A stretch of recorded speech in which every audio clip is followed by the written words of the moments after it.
സല്ലല്ലാഹു അലൈഹി വസല്ലമ തങ്ങൾ പറഞ്ഞത് വഅൈനുൻ സഹറത്ത്, രാത്രിയായാൽ അല്ലാഹുവിനെ വേണ്ടി ഉറക്കൊഴിക്കുന്ന കണ്ണുകളായി നമ്മുടെ കണ്ണുകൾ മാറണേ.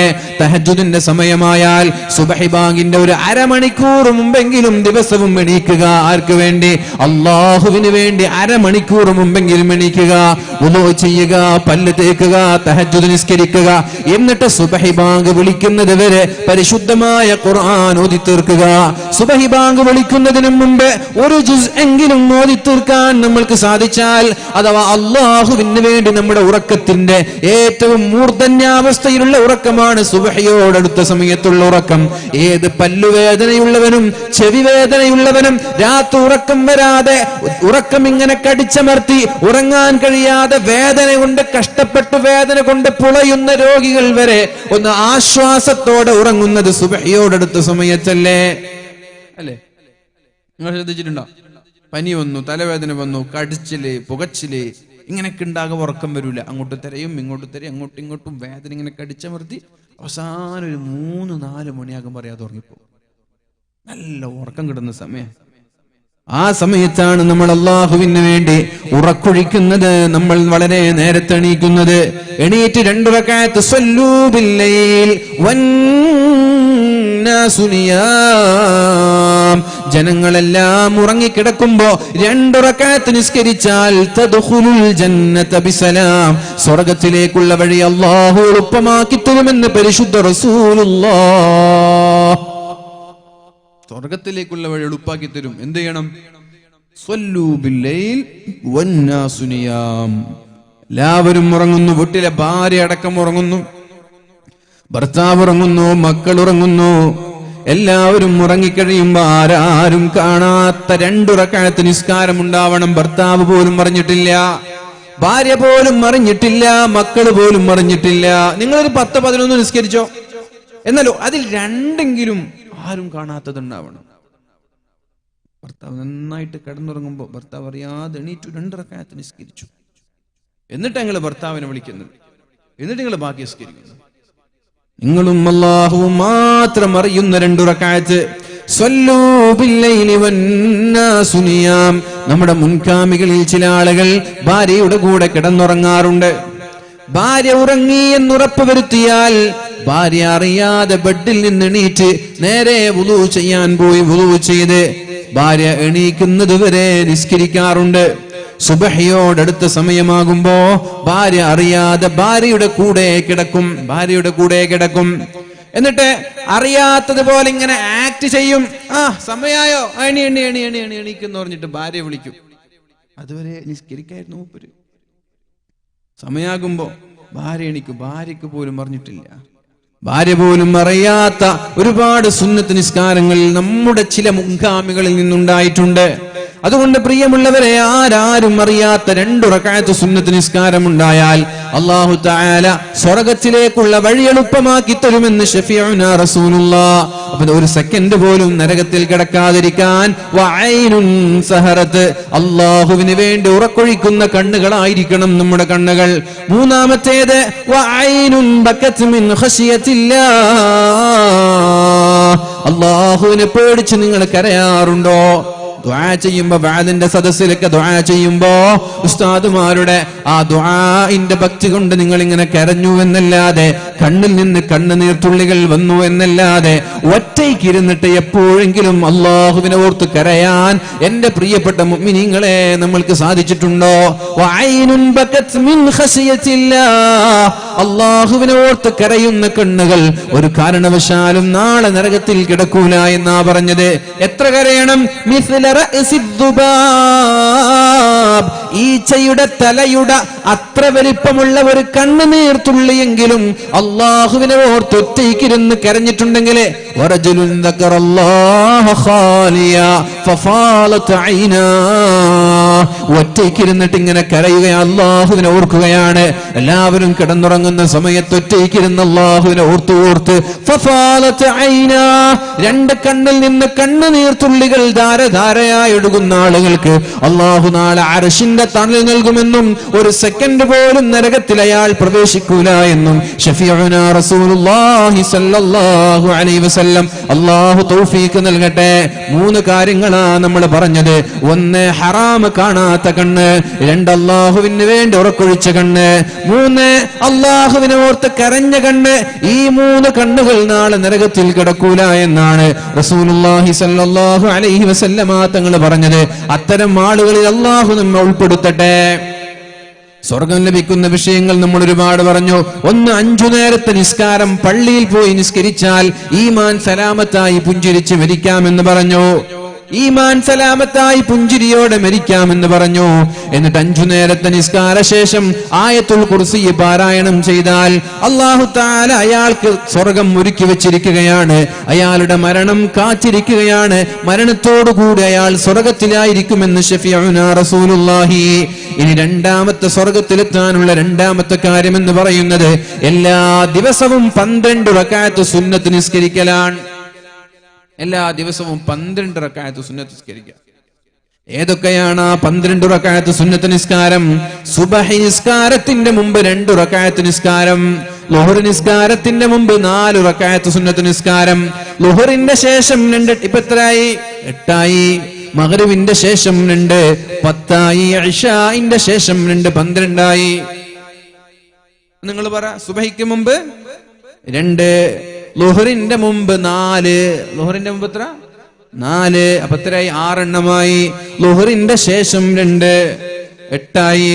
മഗ്രിബിന്റെ ശേഷം 2, 10ആയി. ഇശാഇന്റെ ശേഷം 2, 12 എണ്ണമായി. ആ ഹദീസ് കേൾക്കണം. മഹാനായ മുസ്ലിം തങ്ങൾ റിപ്പോർട്ട് ചെയ്ത ഹദീസാണിത്. ഫഅൻ ഉമ്മുൽ മുഅ്മിനീൻ ഉമ്മു ഹബീബ റംല ബിൻത് അബി സുഫിയാൻ റളിയല്ലാഹു അൻഹാ സമിഅതു റസൂലുള്ളാഹി സ്വല്ലല്ലാഹു അലൈഹി വസല്ലം, നബി തങ്ങൾ പറയുന്നത് ഞാൻ കേൾക്കാനിടയായി.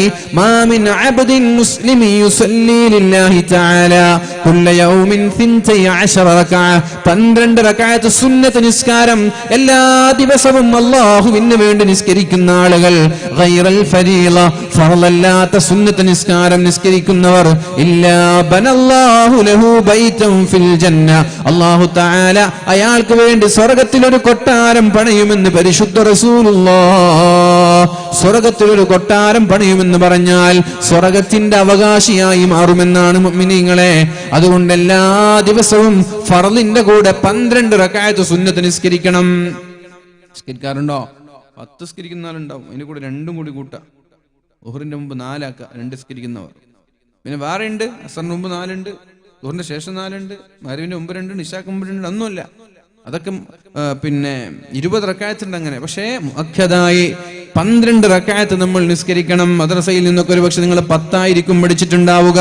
ഈ സ്വഹീഹ് മുസ്ലിം റിപ്പോർട്ട് ചെയ്ത ഈ ഹദീസ് പ്രകാരം 12 റക്അത്താണ്. അത് ളുഹറിന്റെ മുമ്പ് 4 റക്അത്താണ്. മറ്റൊരു ഹദീസിൽ വിശദീകരിച്ച് തന്നെ പറഞ്ഞിട്ടുണ്ട്. അതുകൊണ്ട് പ്രിയമുള്ളവരെ, സുബ്ഹിയുടെ മുമ്പും 2, ളുഹറിന്റെ മുമ്പ് 4, ളുഹറിന്റെ ശേഷം 2, മഗ്രിബിന്റെ ശേഷം 2, ഇശാഇന്റെ ശേഷം 2, ഇങ്ങനെ 12 റക്അത്ത് സുന്നത്ത് നിസ്കരിക്കുന്ന ആളുകൾക്ക് അല്ലാഹു റബ്ബ് സുബ്ഹാനഹു വ തആല നരകത്തിൽ നിന്ന് മോചനം മാത്രമല്ല, സ്വർഗീയ ലോകത്ത് ഒരു കൊട്ടാരം പണിയുമെന്നൊരു വീട് പണിയുമെന്ന് ശഫീഉനാ റസൂലുള്ളാഹ് സല്ലല്ലാഹു അലൈഹി വസല്ലം. അല്ലാഹു നമ്മൾക്ക് നിസ്കരിക്കാനുള്ള തൗഫീഖ് നൽകട്ടെ. നിസ്കരിച്ചാൽ അല്ലാഹു കൊട്ടാരം തയ്യാറാക്കും. അപ്പൊ നിസ്കരിക്കാൻ വേണ്ടിയാണ് നമ്മൾ അധ്വാനിക്കേണ്ടത്, നമ്മൾ തയ്യാറെടുക്കേണ്ടത്. നിസ്കരിക്കാൻ അല്ലാഹു നമ്മൾക്ക് തൗഫീഖ് നൽകട്ടെ. പ്രിയമുള്ളവരെ, നമ്മുടെ ലക്ഷ്യമെന്ന് പറയുന്നത് ഒരു സെക്കൻഡ് പോലും നരകത്തിൽ കിടക്കാത്ത സ്വർഗമാണല്ലോ. അങ്ങനെ ഒരു സെക്കൻഡ് പോലും നരകത്തിൽ കിടക്കാത്ത സ്വർഗം ലഭിക്കാനാണ് ഈ പ്രവർത്തനങ്ങളൊക്കെ നമ്മൾ ചെയ്യേണ്ടത്. പിന്നെ പറഞ്ഞു മുഅ്മിനീങ്ങളെ, റസൂലുള്ളാഹി സ്വല്ലല്ലാഹു അലൈഹി വസല്ലമ തങ്ങൾ പറഞ്ഞത് ജീവിതത്തിൽ ചെയ്യാൻ വളരെ എളുപ്പമാണ്, പക്ഷേ ആരും ചെയ്യാറില്ല. ചെയ്യാൻ വളരെ എളുപ്പമാണ്, പക്ഷെ ആരും ചെയ്യാറില്ല. ഏതാണ് ആ കാര്യമെന്നറിയോ? മാ മിൻ ഷൈഇൻ അസ്ഖല ഫീ മീസാനിൽ മുഅ്മിനി യൗമൽ ഖിയാമ, നാളെ ഖിയാമത്ത് നാളിൽ മീസാനിൽ ഏറ്റവും ഭാരമുള്ള അമൽ ഏതാണെന്നറിയുമോ? ഏതാ തുലാസിൽ ഏറ്റവും ഭാരമുള്ള അമൽ ഏതാ? പറഞ്ഞോളി, ഏതാണ്? ഖുർആൻ. പിന്നെ പറഞ്ഞു, ഒരാൾ ഓരോന്ന് പറഞ്ഞു. നിസ്കാരം, ലാ ഇലാഹ ഇല്ലല്ലാഹ്, സുബ്ഹാനല്ലാഹ്. ഇതൊക്കെ ഭാരം തന്നെ. ഇതിനേക്കാളൊക്കെ ഭാരമുള്ളൊരു അമലുണ്ട്. അത് അമലല്ല, നമ്മുടെ ജീവിതത്തിൽ പകർത്തേണ്ട വളരെ പ്രധാനപ്പെട്ട ഒരു വിഷയമാണ്. ആ കാര്യമുള്ളവൻ സ്വർഗത്തിലാണെന്നുള്ള കാര്യം ഉറപ്പ് തന്നെ. അയാൾക്ക് കൂടുതലായി അമലില്ലെങ്കിലും ഏതാണ് ആ കാര്യം എന്നറിയോ? നബി തങ്ങൾ പറഞ്ഞു, മാമിൻ ഷൈഇൻ അസ്ഖലു ഫീ മീസാനിൽ മുഅ്മിൻ, ഒരു സത്യവിശ്വാസിയുടെ മീസാനിൽ തുലാസിൽ ഏറ്റവും ഭാരം നൽകുന്നത് യൗമൽ ഖിയാമഹ്, ഖിയാമത്ത് നാളിൽ, മിൻ ഹുസ്നിൽ ഖുലുഖ്, സൽസ്വഭാവമാണ്. സൽസ്വഭാവമാണ്. സൽസ്വഭാവികളുടെ തുലാസിന് എന്തെന്നില്ലാത്ത ഭാരമായിരിക്കും. പ്രിയമുള്ള മുഅ്മിനീങ്ങളെ, ദിക്റിനെക്കാളും ഖുർആനിനെക്കാളും തസ്ബീഹിനെക്കാളും നിസ്കാരത്തെക്കാളും ഏറ്റവും ഭാരമുള്ളത് സൽസ്വഭാവത്തിനായിരിക്കുമെന്ന് പരിശുദ്ധ റസൂലുള്ളാഹ്. അല്ലാഹുവിന് ദുസ്വഭാവികളെ ഇഷ്ടമേ അല്ല. ദുസ്വഭാവികൾ അല്ലാഹുവിന് ഇഷ്ടമേ അല്ല. എങ്ങനെയാണോ വിറകുകളെ തീ തിന്നു കളയുന്നത്, അതേപോലെ ദുസ്വഭാവികളുടെ അമലുകളെ അല്ലാഹു നശിപ്പിച്ചു കളയുമെന്ന്. ദുസ്വഭാവികൾ എത്ര അമല് ചെയ്താലും എത്ര നിസ്കരിച്ചാലും അവരുടെ ദുസ്വഭാവം കാരണത്താൽ അമലുകളെല്ലാം അല്ലാഹു നശിപ്പിച്ചു കളയുമെന്ന് പരിശുദ്ധ റസൂലുള്ളാഹി. അള്ളാന്റെ ഹബീബ പറയുന്നത്, ഒരുപാട് നിസ്കരിക്കുന്ന ഒരു ആബിദായ മനുഷ്യൻ, അയാളുടെ സ്വഭാവം മോശമാണ്. എന്നാൽ തീരെ നിസ്കാരമില്ലാത്തൊരു മുസ്ലിം, അയാളുടെ സ്വഭാവം വളരെ നല്ലതാണ്. ആരാണ് ആദ്യം സ്വർഗത്തിലെത്തുക എന്നറിയോ? സ്വഭാവം നന്നായ മനുഷ്യനാ സ്വർഗത്തിലെത്തുക. എന്തുകൊണ്ടെന്നറിയോ? ആബിദിനെ കൊണ്ട് ഒരുപാട് സൃഷ്ടികൾക്ക് ഇവിടെ പ്രയാസമുണ്ടായി. നിസ്കരിച്ചിട്ട് പടച്ചോൻ എന്ത് കിട്ടാനാ മുഅ്മിനീങ്ങളെ? ഞാനും നിങ്ങളും തഹജ്ജുദ് നിസ്കരിച്ചത് കൊണ്ട് അള്ളാഹ്ക്ക് അവിടെ സ്ഥാനം കൂടാനുണ്ടോ? ഞാനും നിങ്ങളും 5 നേരം പള്ളിക്ക് പോയത് കൊണ്ട് അള്ളാഹുവിന് അവിടെ പ്രമോഷൻ കിട്ടാനുണ്ടോ? അള്ളാഹുവിന് അവിടെ സമ്പത്ത് കൂടാനുണ്ടോ? എന്താ പടച്ചോന് കിട്ടാനുള്ളത്? നമ്മുടെ നിസ്കാരം കൊണ്ട് അള്ളാഹ്ക്ക് എന്തുപകാരമാണുള്ളത്? നമ്മൾക്കല്ലാതെ. അള്ളാഹുവിന് നമ്മുടെ നിസ്കാരം കൊണ്ടൊരു നേട്ടവുമില്ല, നമ്മൾക്കല്ലേ നേട്ടമുള്ളത്. മുഅ്മിനീങ്ങളെ, അപ്പൊ സ്വഭാവം കൊണ്ട് അള്ളാഹുവിന് നേട്ടമുണ്ട്. എന്തേ കാരണമെന്നറിയോ? സ്വഭാവം കൊണ്ട് അള്ളാഹുവിന് നേട്ടമുണ്ട്. കാരണം എന്തെന്നറിയോ? കാരണമുണ്ട്. അള്ളാഹിന്റെ ദീനിനെ കുറിച്ച് ആളുകൾ നല്ലത് പറയാൻ തുടങ്ങും. നീ തഹജ്ജുദ് നിസ്കരിച്ചത് കൊണ്ട് ഇസ്ലാമിനെ കുറിച്ച് ആരും നല്ലത് പറയൂല. നീ ഖുർആൻ ഓതിയത് കൊണ്ട് ഇസ്ലാമിനെ കുറിച്ച് ആരും നല്ലത് പറയൂല. നീ 5 നേരം പള്ളിക്ക് വന്നത് കൊണ്ട് ഇസ്ലാമിനെ കുറിച്ച് ആരും നല്ലത് പറയൂല. പിന്നെ നീ സ്വഭാവക്കാരനായാൽ, സൽസ്വഭാവക്കാരനായാൽ, നീ ജോലിക്ക് പോകുന്ന സ്ഥലത്തുള്ള എല്ലാ ഉദ്യോഗസ്ഥന്മാരും പറയും, എന്തോരു നല്ല സ്വഭാവക്കാരനാണയാൽ. മുസ്ലിമീങ്ങളൊക്കെ നല്ല സ്വഭാവക്കാരാണ്, ഇസ്ലാം നല്ല മതമാണെന്ന് ആളുകൾ പറയാൻ തുടങ്ങും. നിന്റെ അയൽവാസികൾ പറയാൻ തുടങ്ങും. നീ രാവിലെ എണീറ്റ് തഹജ്ജുദിന് പോകുന്നത് കൊണ്ട്, പള്ളിക്ക് ജമാഅത്തിന് പോകുന്നത് കൊണ്ട് ഒരു അയൽവാസിയും ഇസ്ലാം നല്ല മതമാണെന്ന് പറയൂല. പിന്നെ എപ്പോഴാ പറയുന്നതെന്നറിയോ? നിന്റെ അയൽവാസികളോട് നീ മാന്യമായി പെരുമാറുമ്പോഴാണ്. അയൽവാസികൾക്ക് നിന്റെ മക്കളോടുള്ള പ്രാധാന്യത്തെക്കാളും നിന്റെ അയൽവാസികൾക്ക് നൽകുമ്പോഴാണ്. മതം നോക്കേണ്ട, സംഘടന നോക്കേണ്ട, രാഷ്ട്രീയം നോക്കേണ്ട.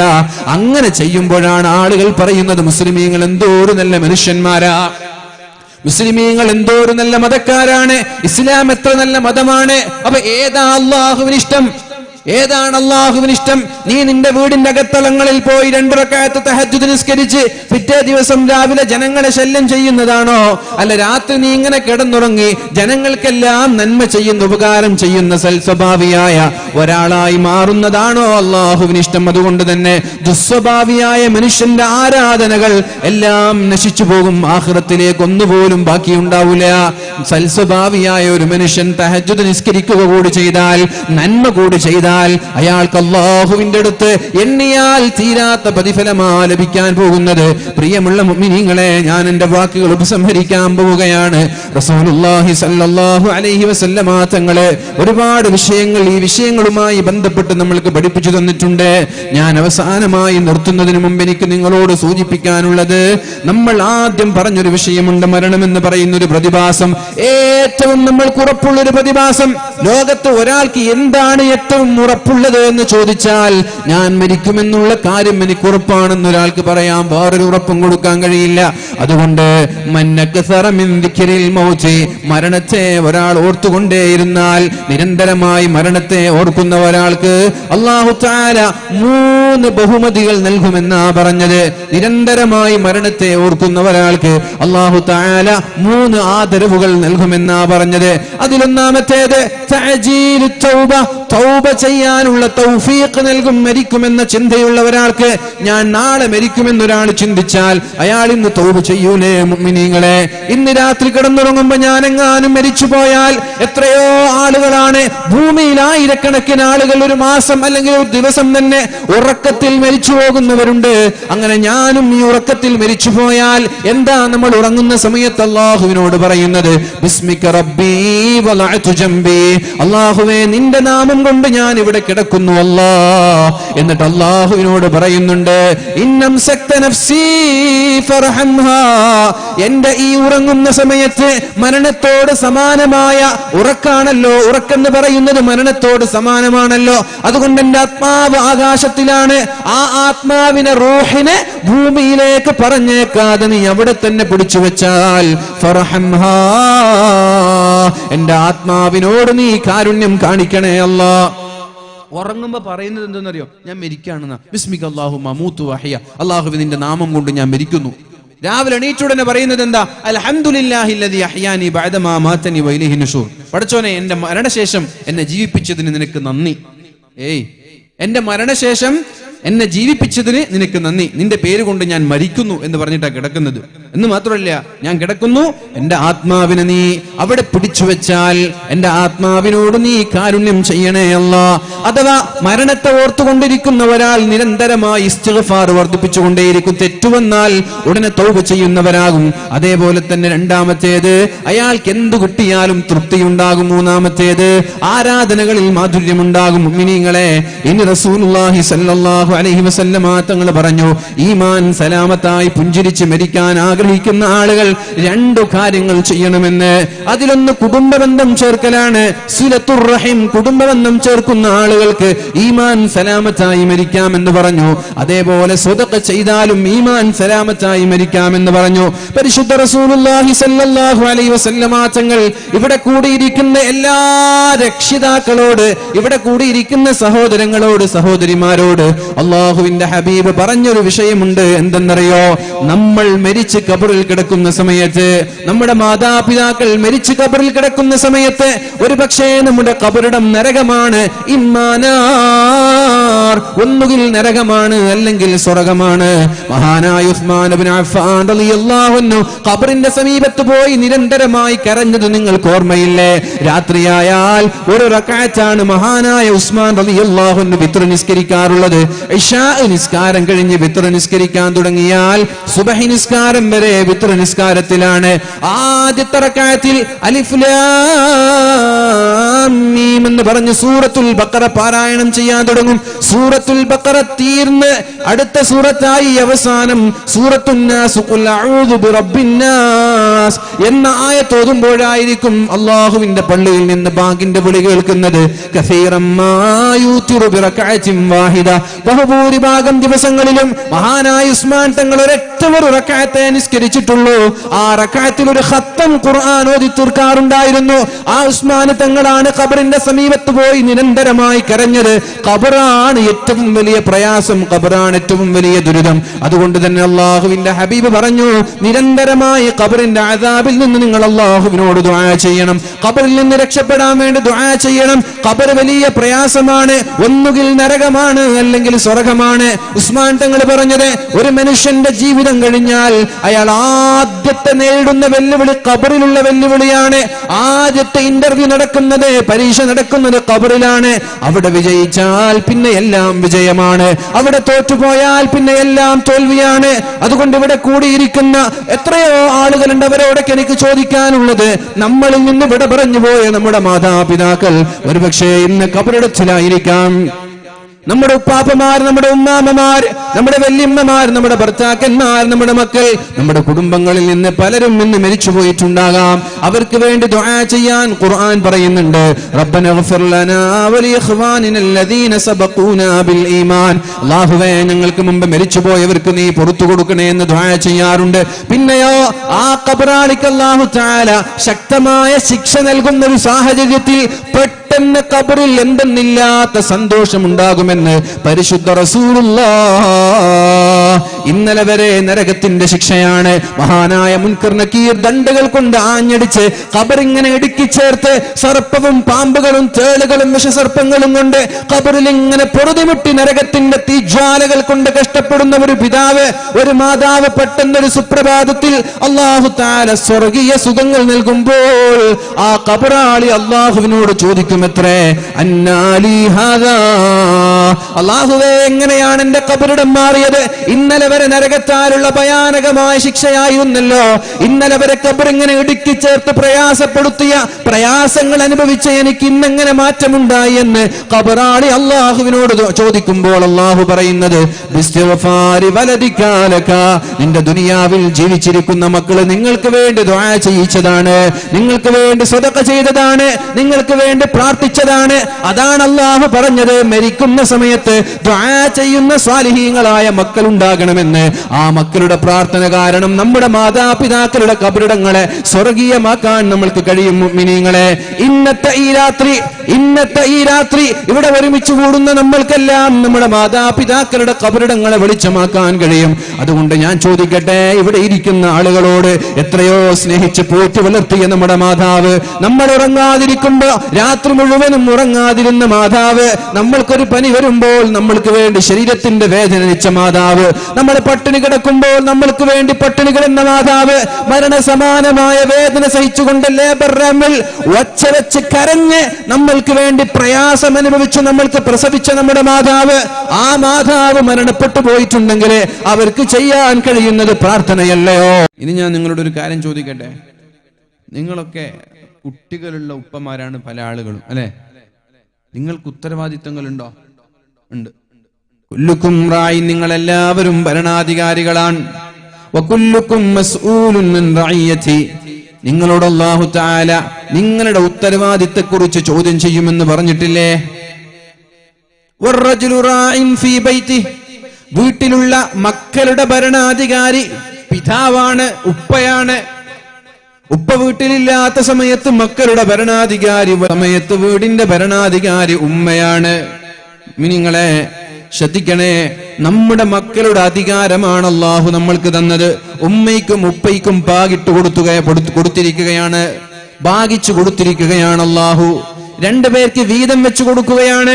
ഉപ്പയുണ്ടെങ്കിൽ വീട്ടിലെ ഭരണാധികാരി ഉപ്പയാണ്, ഉപ്പയില്ലെങ്കിൽ ഉമ്മയാണ്. അപ്പൊ ഈ രണ്ടാളുകളും ഉത്തരവാദിയാണ്. ഇനി ഞാനൊരു ഹദീസ് പറഞ്ഞു തരാം. ആ ഹദീസ് വളരെ ഗൗരവത്തോടെ കേൾക്കണം. മാമിൻ അബ്ദി യസ്തറഈഹില്ലാ, അല്ലാഹു നിങ്ങൾക്കൊരു ഉത്തരവാദിത്തം തന്നാൽ, യമൂതു യൗമ യമൂത്, അങ്ങനെ നിങ്ങൾ മരിച്ചു പോകുന്ന സമയമായാൽ, വഹുവ വാശുൻ ലിറഇയതിഹി, ഉത്തരവാദിത്തം ഭംഗിയായി നിർവഹിക്കാതെ മരിച്ചുപോയാൽ, ഇല്ലാ ഹറമ അലൈഹിൽ ജന്ന, അല്ലാഹു സ്വർഗ്ഗം ഹറാമാക്കുമെന്ന് പരിശുദ്ധ റസൂലുള്ളാഹ്. നരകത്തിലേക്ക് ഇടുമെന്ന് പറഞ്ഞാൽ ഒരു ആശ്വാസമുണ്ട്, ഇല്ലേ? ഉണ്ടോ? നരകത്തിലേക്ക് ഇടുമെന്ന് പറഞ്ഞാൽ ഒരു ആശ്വാസമുണ്ട്. എന്താ ആശ്വാസം? അതന്നെ മാഷാ അല്ലാഹ്, വെരി ഗുഡ്. കുറച്ച് കഴിഞ്ഞാൽ, ശിക്ഷ കഴിഞ്ഞാൽ സ്വർഗത്തിലെത്തും എന്നുള്ളൊരു ആശ്വാസമുണ്ട്. നരകത്തിലേക്ക് ഇടും എന്ന് പറഞ്ഞാൽ ഇതങ്ങനെയല്ല പറഞ്ഞത്. ഇല്ലാ ഹറമ അലൈഹിൽ ജന്ന, അല്ലാഹു സ്വർഗ്ഗം ഹറാമാക്കുമെന്നാ പറഞ്ഞത്. സ്വർഗ്ഗം ഹറാമാക്കുമെന്ന് പറഞ്ഞാൽ സ്വർഗ്ഗം കാണേയില്ല, അതാണ് എന്റെ അർത്ഥം. ഒരാൾക്ക് അല്ലാഹു സ്വർഗ്ഗം നിഷിദ്ധമാക്കുമെന്ന് പറഞ്ഞാൽ, സ്വർഗ്ഗം ഹറാമാക്കുമെന്ന് പറഞ്ഞാൽ അല്ലാഹു അയാൾക്ക് സ്വർഗ്ഗം നൽകുകയില്ല എന്നാണ്. എത്ര വലിയ ആബിദാണെങ്കിലും ശരി, ഉത്തരവാദിത്തം ഏറ്റെടുത്തു, എല്ലാ ഉത്തരവാദിത്തവും അതിൽപ്പെട്ടു. മക്കളുടെ ഉത്തരവാദിത്തം, സംഘടനയുടെ, പാർട്ടിയുടെ, പള്ളിയുടെ, മദ്രസയുടെ, ജമാഅത്തിന്റെ ഏതൊക്കെ ഉത്തരവാദിത്തങ്ങളാണോ നമ്മൾ ഏറ്റെടുക്കുന്നത്, അധികാരം ഏറ്റെടുക്കാൻ എന്തോ ഒരു താല്പര്യമാണ് ആളുകൾക്ക്, അല്ലെ?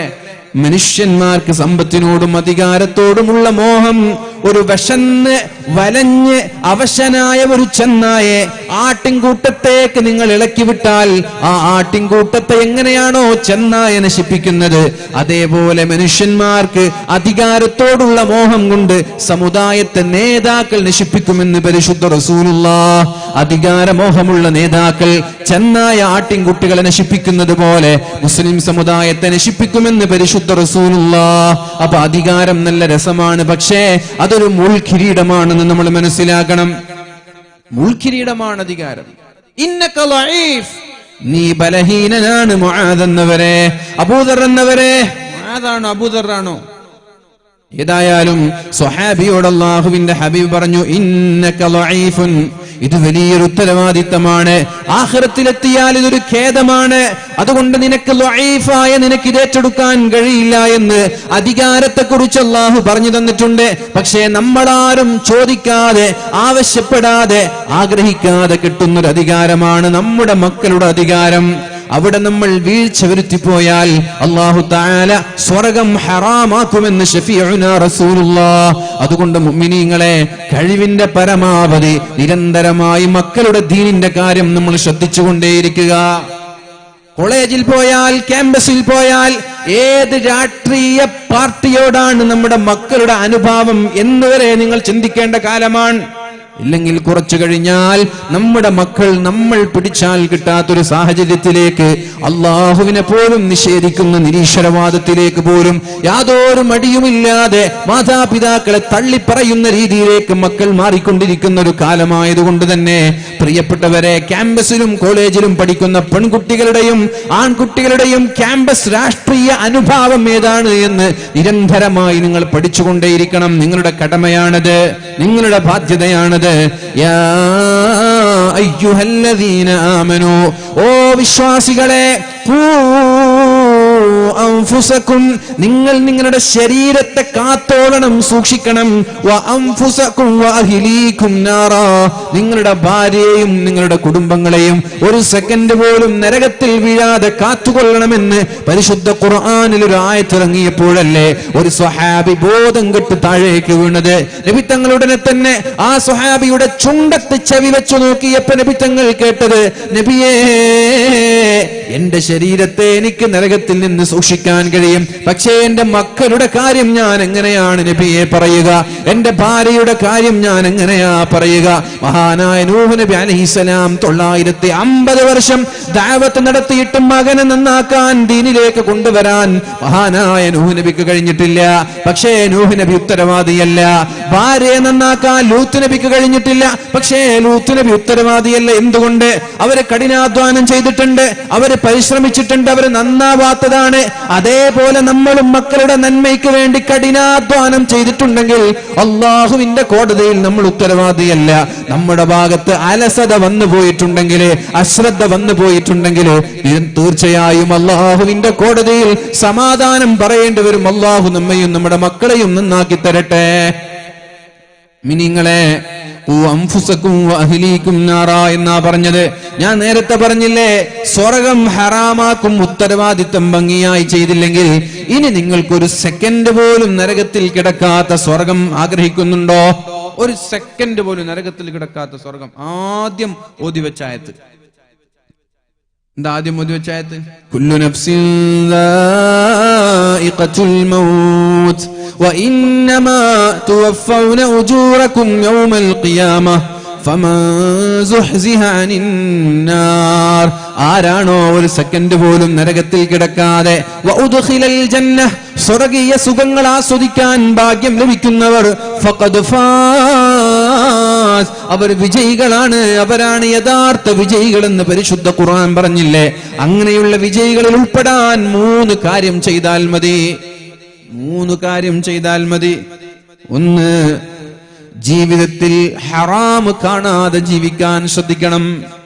ജീവിതത്തിൽ ഹറാം കാണാതെ സൂക്ഷിക്കാൻ നമ്മൾക്ക് കഴിയണം.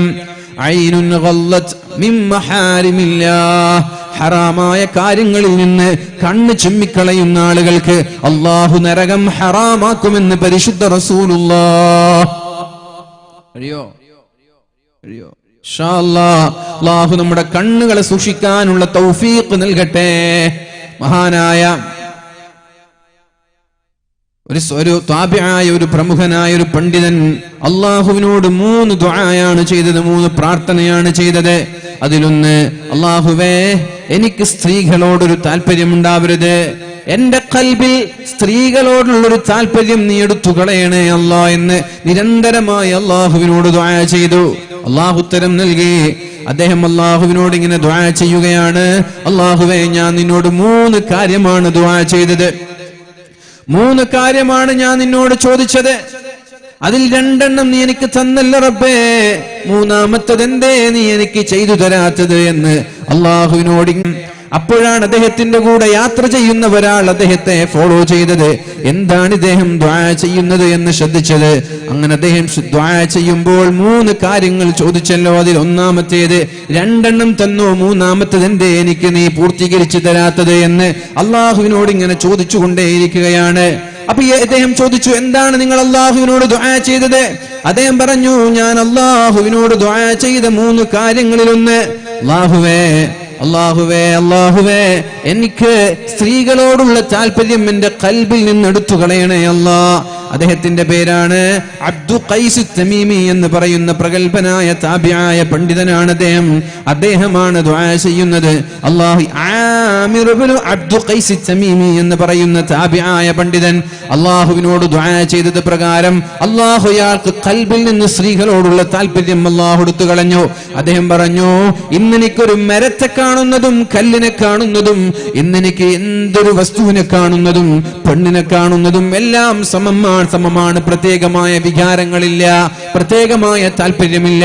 ഒരു സുന്ദരിയായ ഒരു പെണ്ണിനെ മുന്നിൽ വെക്കുന്നതും ഒരു കല്ല് മുന്നിൽ വെക്കുന്നതും എനിക്ക് ഒരുപോലെയാണ്.